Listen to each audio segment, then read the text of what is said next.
আগামী বিপিএল এর আসরে হয়তো আর নাম লেখাবেন না আমাদের প্রিয় সুপারস্টার শাকিব খান। দলের জেতার আনন্দে মাঠে উল্লাস করার শখ ছিল খুব। হ্যাঁ দর্শক, এমনটাই জানালো শাকিব খানের পার্সোনাল অ্যাসিস্ট্যান্ট। এই বিষয়ে আরও বিস্তারিত জানতে ভিডিওটি শেষ পর্যন্ত দেখুন। জানা যায় শাকিব খান, জেসন রয় এবং ঢাকা ক্যাপিটালস টিমের ক্যাপ্টেন সহ হেড কোচের সুজনের উপরে অনেক হতাশ।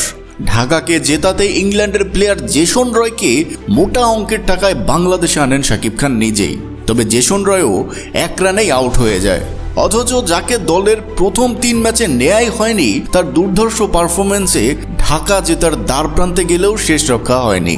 তাই শাকিব খান এই সব কিছুর জন্যই দায়ী করেছেন হেড কোচ সুজনকে। আরও জানা গেছে আগামী বছর ক্রিকেট অঙ্গন থেকে সরে যেতে পারেন আমাদের মেগাস্টার শাকিব খান, কেননা তিনি কোনোভাবেই মনোবল ভাঙতে চান না। তাই সিনেমা নিয়েই ব্যস্ত থাকবেন বলেও জানা গেছে।